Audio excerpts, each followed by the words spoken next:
आखिर ये title clear क्या चीज है, क्या क्या हमें चेक करना चाहिए और कैसे कैसे फ्रॉड हो जाते हैं। हेलो दोस्तों, मैं प्रवीण नोटेल स्वागत करता हूं आपको आपके ही अपने channel the right real estate group में। कैसे हैं आप सभी? उम्मीद करता हूं बेहतर होंगे। दोस्तों, आपने काफी बार सुना होगा कि जब आप कोई प्रॉपर्टी खरीदे तो उसका टाइटल चेक कर लीजिए कि उसका टाइटल क्लियर है या नहीं। आखिर ये टाइटल क्लियर क्या चीज है, लेकिन समझ में ये नहीं आता क्या क्या हमें चेक करना चाहिए और कैसे कैसे फ्रॉड हो जाते हैं। तो दोस्तों, आज का हमारा वीडियो इसी बारे में रहेगा। फर्स्ट टाइम अगर आप चैनल में नए हो या अभी तक आपने हमारा चैनल सब्सक्राइब नहीं किया तो प्लीज चैनल को सब्सक्राइब कीजिए और बेल आइकन को प्रेस कीजिए। दोस्तों, आगे बढ़ने से पहले अगर आपके साथ फ्रॉड हुआ या आपके किसी फैमिली मेंबर के साथ फ्रॉड हुआ तो आप प्लीज कमेंट में लिखिए, क्योंकि ज्यादा से ज्यादा लोगों तक पता चलना चाहिए कि क्या क्या फ्रॉड हो रहे हैं मार्केट के अंदर। दोस्तों, आज हम बात करेंगे टाइटल फ्रॉड की। दोस्तों, यहाँ पर हम आपको दो प्रकार के टाइटल फ्रॉड के बारे में बताएंगे। पहला जो हमारा टॉपिक रहेगा अंडर कंस्ट्रक्शन प्रॉपर्टी का रहेगा। दूसरा जो हमारा टॉपिक रहेगा इसमें आपको रेडी टू मूव प्रॉपर्टी है। तो दोनों ही टॉपिकों में हम विस्तार से चर्चा करेंगे, तो आप वीडियो को पूरा स्टार्टिंग से लेके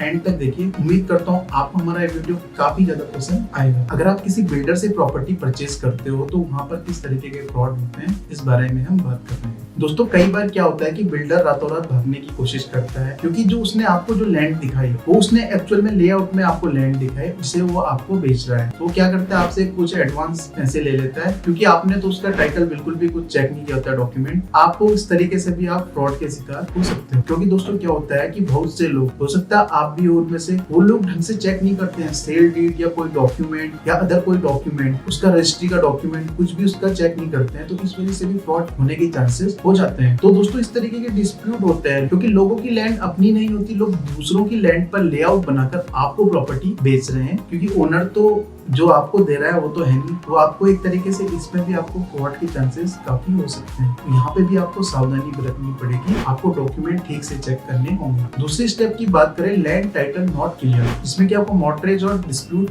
दिए हैं। दोस्तों, काफी बार क्या होता है कि बिल्डर ने काफी लोन ले लिया होता है, इसका आपको पता नहीं होता है, क्योंकि उस प्रोजेक्ट में काफी लोन है, तो इस वजह से आपको प्रोजेक्ट की डिलीवरी नहीं हो पाएगी। तो इस तरीके के होते हैं। कुछ डिस्प्यूट भी हो जाते हैं। सपोज कोई ओनर है, उसने एक डेवलपमेंट एग्रीमेंट साइन किया एक बिल्डर के साथ में, और वहां पर जमीन को लेकर दोनों के बीच कुछ विवाद हो जाता है। तो ये भी आपके लिए एक तरीके से इसमें आपको नुकसान है, आपके लिए ये प्रोजेक्ट आपको लेट होगा और इसमें आपको डिलीवर आसानी से होगा। एक तरीके से ये डिस्प्यूट हुआ, आपसी विवाद हो गया दोनों के बीच, क्योंकि दोस्तों आपने तो बुकिंग करी है पर आपको डिलीवर नहीं है। अगली स्टेप की बात करें तो change of land use, agriculture order not taken. दोस्तों, कई बार क्या होता है, बिल्डर को नॉन एग्रीकल्चर सर्टिफिकेट नहीं मिलता है और वो प्रॉपर्टी को बेच देता है, क्योंकि उसे अप्रूवल मिलेगा या नहीं मिलेगा ये तो बात की बात है, पर एक तरीके का ये भी एक फ्रॉड हो गया। दोस्तों, ये तो बात हुआ अंडर कंस्ट्रक्शन प्रॉपर्टी का। अब हम आपको रेडी टू मूव प्रॉपर्टी के बारे में बात करेंगे। पहले स्टेप की बात करें, scammer forge property title document and claim himself as a owner of power of attorney holder. इसमें क्या होता है दोस्तों, स्कैमर अपने नाम पर प्रॉपर्टी के फर्जी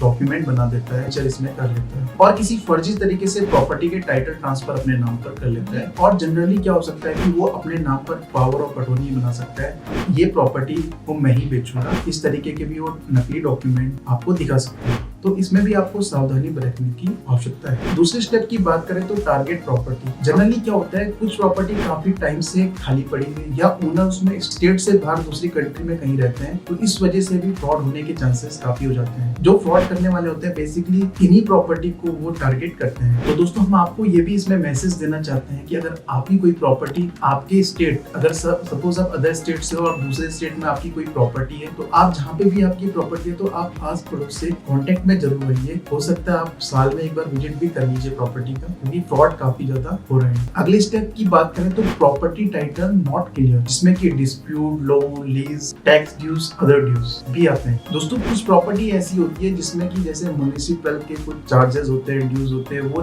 टाइम पे नहीं दिए होते हैं, तो उस वजह से भी जो प्रॉपर्टी होती है वो आपके बिकने के टाइम कुछ उसमें विवाद हो सकते हैं। दोस्तों, इन प्रॉपर्टी में हम कभी भी टाइटल क्लियर इन्हें नहीं माना जाता, क्योंकि इसमें किसी भी तरीके का जो ड्यूज होता है उससे हम प्रॉपर्टी को टाइटल क्लियर नहीं कह सकते। दोस्तों, ये तो हो गए टाइटल फ्रॉड। दोस्तों, जो भी ये चार्जेस क्रिएट रहते हैं किसी भी प्रॉपर्टी में, इन्हें हम लीन कहते हैं। अगर कोई ओनर आपसे ये चीजें कोई छुपा रहा है, कोई टैक्सेस या कोई भी चीज में ड्यूज है, तो ये भी एक तरीके का फ्रॉड ही है। दोस्तों, कई बार प्रॉपर्टी टाइटल के ऊपर कोई लीन्स और रिस्ट्रिक्शन भी लगे होते हैं, जो आपको बाद में आकर पता चलते हैं। लीन्स की बात करें तो इसमें आपके लोन, लीज और टैक्स ड्यूज आते हैं, और वही इसमें म्युनिसिपल लीन्स भी आते हैं। दोस्तों, कई बार क्या होता है, प्रॉपर्टी में जो रिस्ट्रिक्शन भी होते हैं, जैसे कि बैल्कनी काफी घर से अगर प्लॉट से बाहर निकली है उसमें भी रिस्ट्रिक्शन होते हैं, वो इनके आपको बाद में ही आके पता चलेंगे। तो ये सब आपको ध्यान में रखने होंगे। दोस्तों ये तो था आज का वीडियो जिसमें हमने आपको बताया how to avoid title fraud. उम्मीद करता हूँ आपने हमारा ये वीडियो पूरा देखा होगा, आपको काफी समझ में आया। आपको अगर समझ में नहीं आया तो आप दोबारा वीडियो को देखिए।